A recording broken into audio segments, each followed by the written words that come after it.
The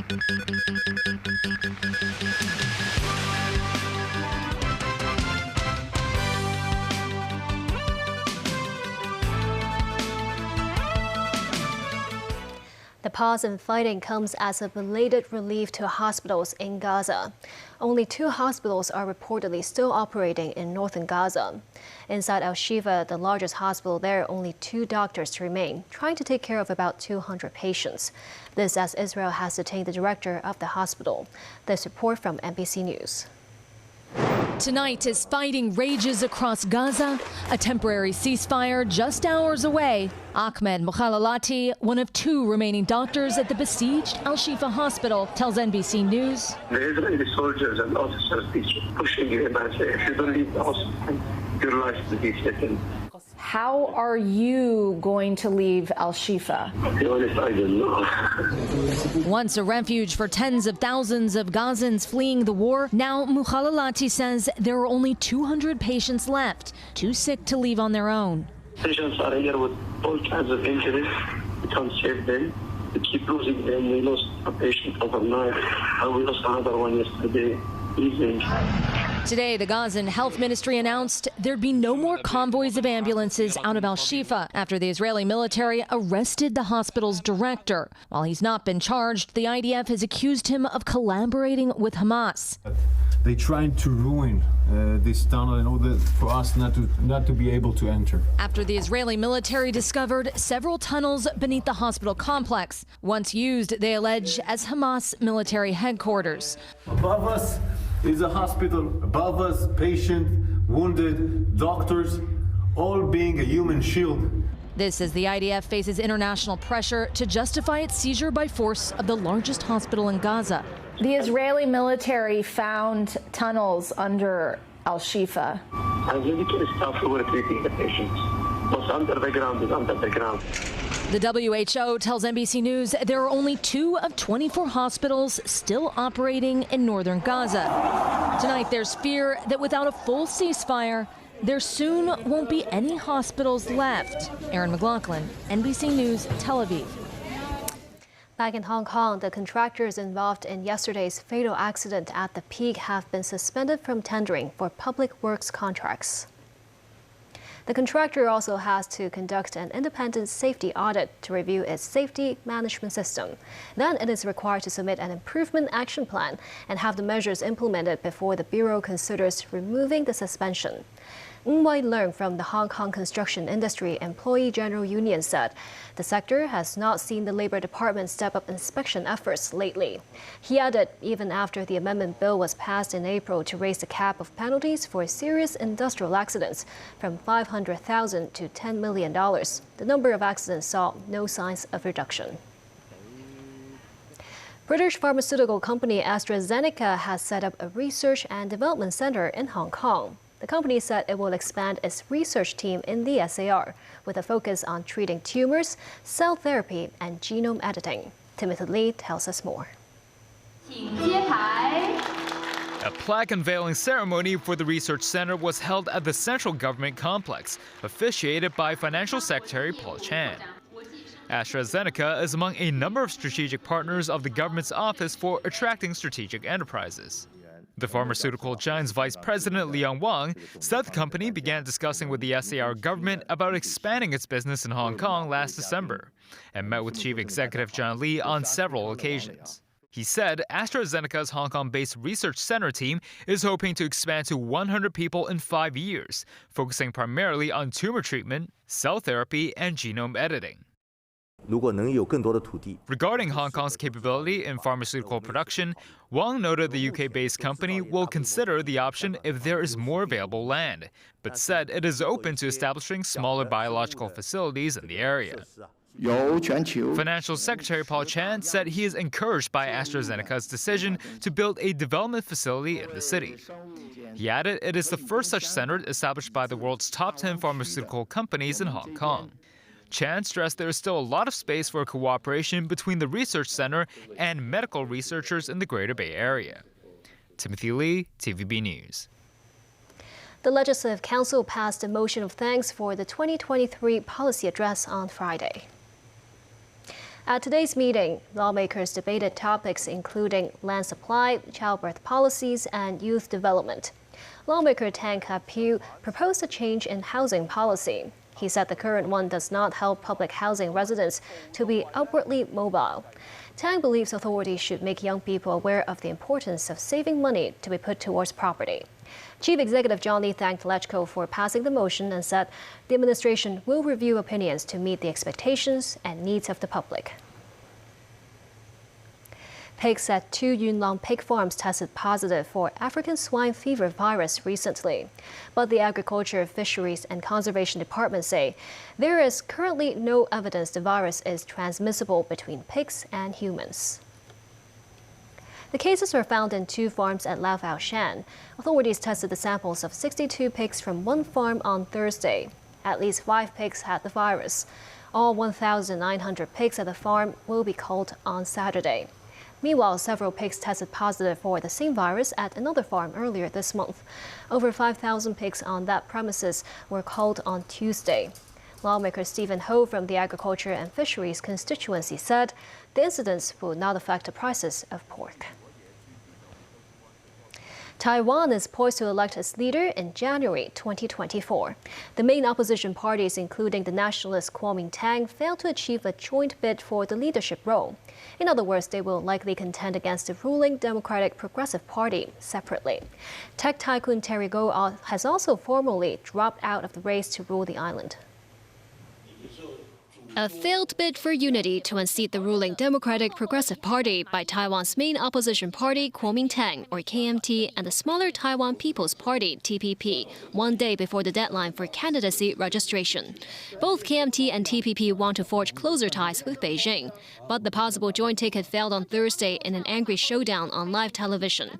The row erupted between 3 hopefuls, KMT's Hou Yu-yi, mayor of New Taipei, and TPP's Ko Wen-je, a doctor and the former mayor of Taipei, as well as Terry Gou, billionaire founder of major Apple supplier Foxconn. Ho said he tried his best to work towards an alliance. The KMT candidate also announced his running mate, pro-unification veteran media personality Zhou Xiaokang. The 73-year-old was a star politician in his early years. After failing in his bid to be Taipei's mayor, he went on to host popular talk shows. TPP's Ko meanwhile named lawmaker Cynthia Wu as his running mate. With financial backgrounds and international experience, 45-year-old Wu is the granddaughter of the founder of the Shinko Mitsukoshi department store and served as an assistant to a British conservative politician. Billionaire Terry Gou announced his decision to quit the race despite a massive advertising campaign. Unable to secure nominations from political parties, Gou only got the go-ahead from the Election Commission last week after collecting enough signatures to run as an independent. The Democratic Progressive Party is fielding William Lai Ching-te with running mate Xiao Bi-kim. Lai boasts the highest support in the latest polls, followed by Ko and Ho. It appears with the opposition coalition in tatters, Lai has an even better chance of winning. Under Taiwan laws, candidacy can't be withdrawn after registration.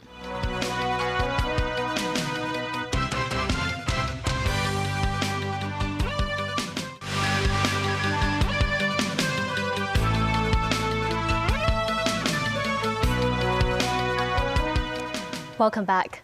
Since drivers were required to pay by the Hong Kong e-toll system when using tunnels since May, the Transport Department said there have been about 6,000 cases of drivers evading the tunnel tolls. The Mo Zheng-ai reports. In the city, many tunnels have already implemented the automatic toll system, HKE Toll, for about 6 months.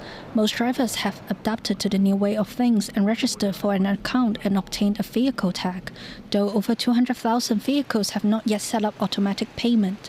The Transport Department, however, reviewed about 6,000 cases of drivers who have not submitted their toll payments despite using the tunnels for months.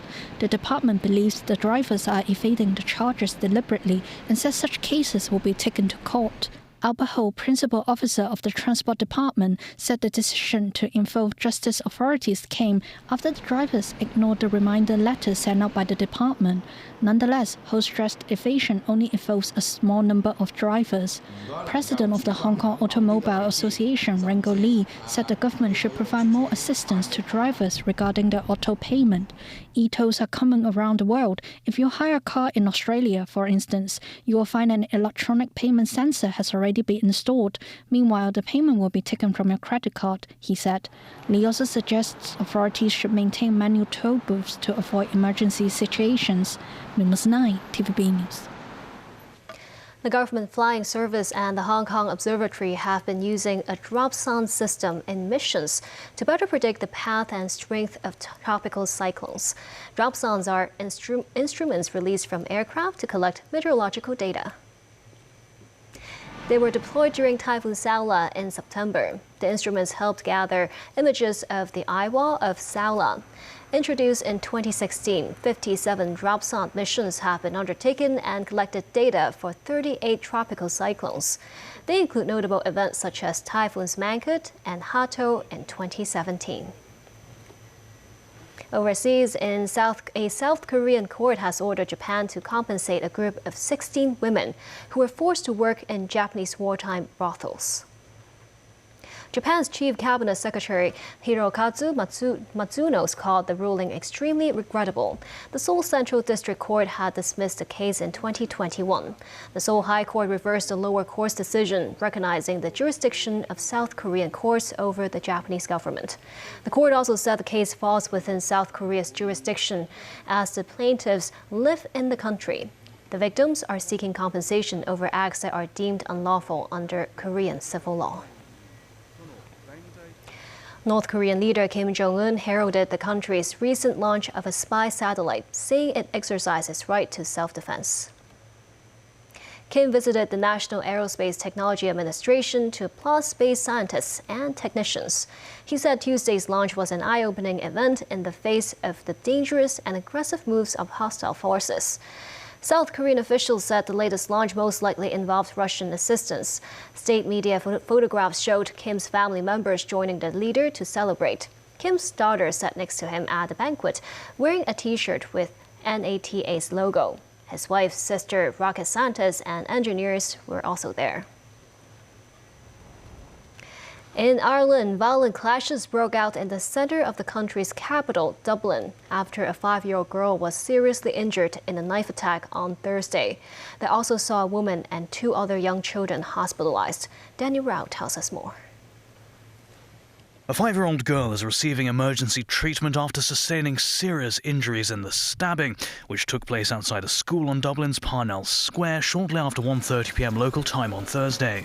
A woman in her 30s was also being treated for serious injuries, while the 2 other children, a 5-year-old boy and a 6-year-old girl, suffered less serious injuries. Members of the public intervened at an early stage of the attack.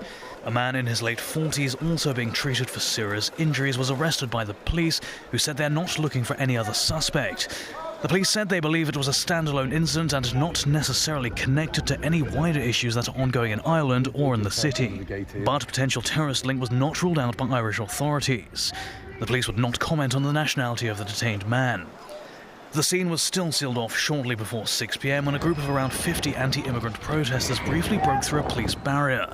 A larger crowd then began throwing objects and setting off fireworks as the situation escalated. Police said over 400 officers, including many in riot gear, were deployed to contain the unrest, which they said was caused by a small group of thugs. The crowd began to disperse at around 9 p.m. All public transport in the city was suspended during the protests. Many companies urged their staff to work from home on Friday. Such rioting is almost unprecedented in Dublin, the capital of Ireland. There are no far-right parties or politicians elected to Parliament. However, small anti-immigrant protests have grown in the last year. This with net migration in Ireland recently having risen to its 2nd highest level since records began. Dan Orell, TV News. A senior U.S. official says the United States thwarted a plot to kill a Sikh separatist and issued a warning to India that the government in New Delhi could be involved. White House spokesperson Adrienne Watson said Indian officials expressed surprise and concern when they were informed. She said Washington is treating the issue with the utmost seriousness. It has been raised at the most senior diplomatic levels. Watson claimed Gurpatwan Singh Panun, who says he is a dual citizen, was the target of the foils plot. News of the incident comes 2 months after Canada said there were credible allegations linking Indian agents to the June murder of a Sikh separatist leader. India rejected Canadian claims. Venice will charge tourists €5 just to enter the city. Local politicians say it will help reduce crowds at the historic site.